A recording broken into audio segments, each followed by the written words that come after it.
Good morning, all the gods and goddesses. You're listening to High Frequency Radio. I'm your host, Yusavelle.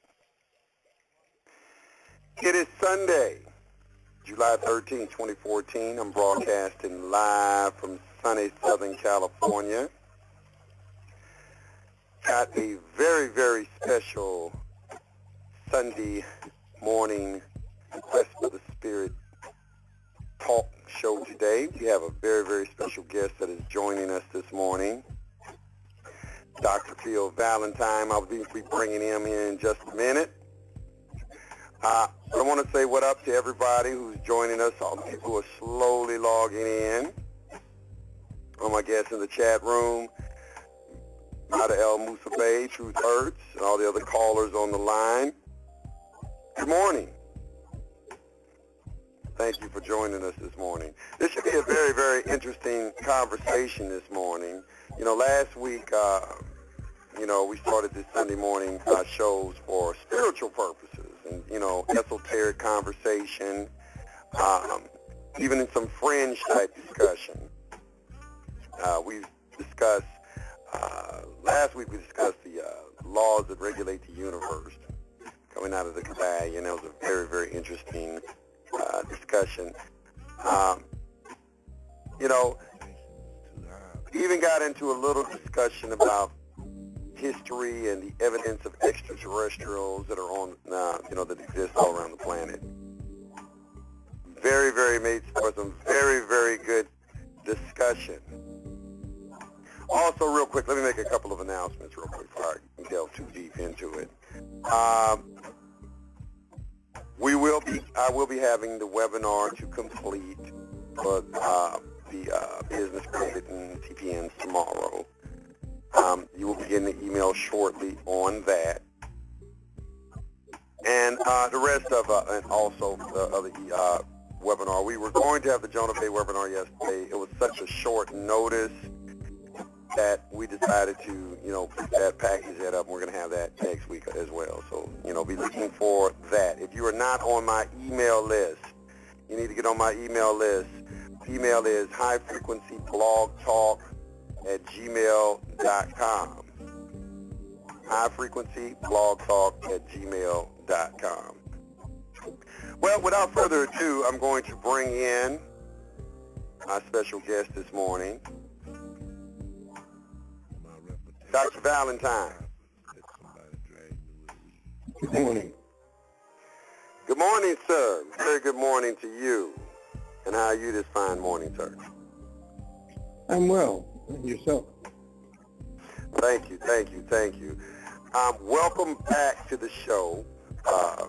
You're on our show some months ago for the first time, and it made a very, that show is still a very, very popular show in my archives. We look at our archive numbers. Our show is growing, has been growing every month, and people like to go and look at that show. So I was like, hey, let me bring Dr. Valentine back, especially in lieu of a conference that you were just recently in, that I saw it on YouTube. It was something about, I think it was an extraterrestrial conference or something like that you were just recently in. Yes, indeed.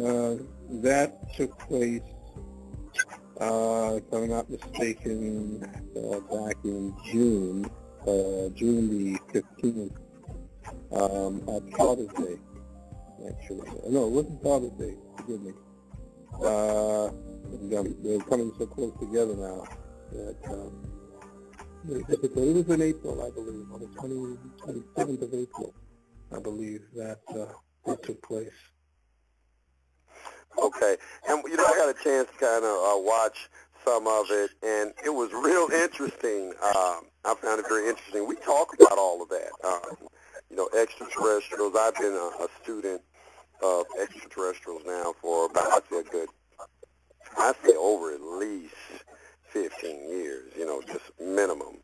I've been looking at a lot of the, not only with comparative religious studies, but also in, examining some of the ancient cultures of Egypt and Mesopotamia, and this interpretation of those cultures by Europeans, and also the evidence that they were high civilizations, possibly with an origin that came off-world.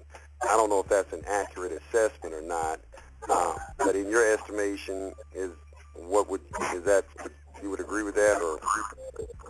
Well, in my research, I've been waiting for the proper interpretation of off-world realities and our interface with them.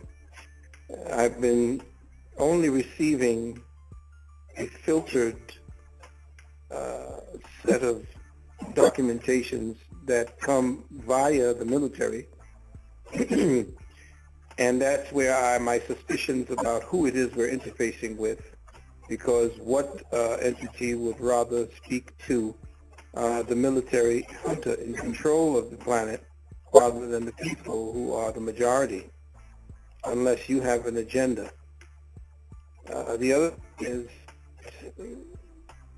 I don't believe in at least a third or more of the documentation regarding the physical appearance of these entities, at least some of them, and their influence on the planet and who it is that they are, or their agenda is, and who it is that they're serving. I'm not talking about, Jesus or Lucifer and all the ways that the European has kind of perverted that knowledge into his own sacrosanct religious belief structures. I don't believe any of that crap. There are definitely things, most of what we see in the Bible and any of these other so-called sacred books were ripped off from the so-called legends and myths of our people. So we may get a version of the historicity of that phenomenon only because of what was stolen and the referencing of that off-world experience to our ancestors. But I don't believe in most of what is being said. I don't believe, and I hate to use that word believe, if any of my students know, I do not recognize that the people that the government are now having a relationship with have any of our better welfare in mind. I believe that knowing the despotic nature of our government, to have anything to do with them, they too must have some kind of agenda that is not favorable to the vast majority of humankind.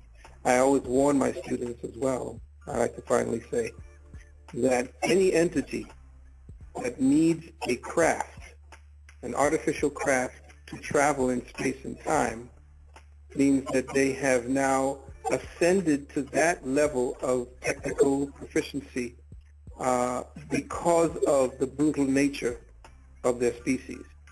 You could see the rise of the European to technological supremacy based upon his own record, and the creatures that actually focus on creating technologies outside of their own innate ability to travel space and time through their mind.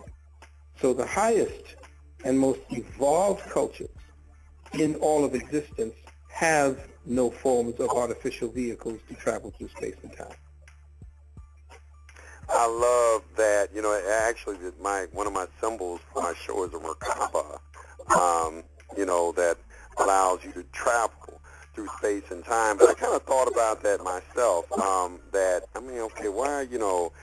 first of all, why none of these extraterrestrials, they never come and talk to blacks. They don't ever come down and talk to our people. They always talk to the Europeans.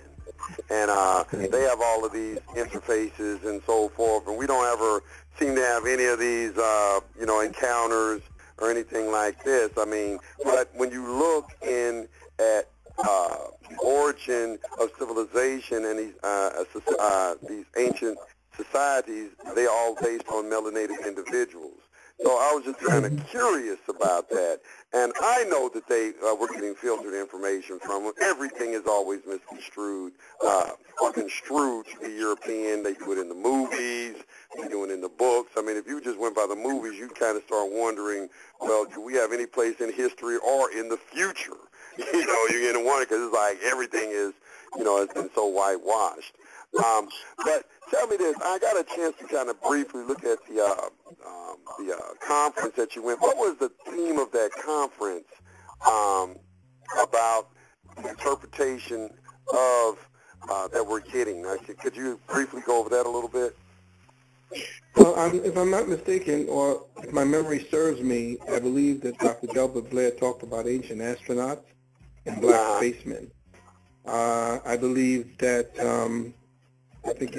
Brother Polite spoke about the ecological, cosmological origin of religion and ancient civilizations. I spoke about the Alpha Celestials, which is who we are. And I focused mostly on something called blank slate technology and transhumanism, and how it is that the transhumanism, this fever for becoming something other than a human being, or something hyperhuman, is basically the quest of the European today. I equated that with his lack of melanin being able to give him the empathetic connection to spirit that peoples of color have, and that he needs to create an exoskeleton reminiscent and analogous to melanin in order to have cause that technology to hyperactivate the melanin within him, whatever melanoid, or not true melanin, but melanoids, which is a kind of melanin. He needs a kind of exoskeleton, which is why you see this fever in the movies for all these exoskeleton things that are enhancing the strength and the abilities of the European man. This technological surge and fever that the European is under is based upon an innate survival mechanism, because his lack of melanin does not give him the wherewithal to shift into greater and higher levels of ascendancy. He's trapped, essentially, by his own recessive countenance. And most people don't see it that way. So you don't take what Sun Tzu in The Art of War says, you always monitor your enemy and celebrate in his victories, because he has taught you something by that. So if we don't learn anything by the fact that based on his desperation to survive, he has had to acquire a heck of a lot more ways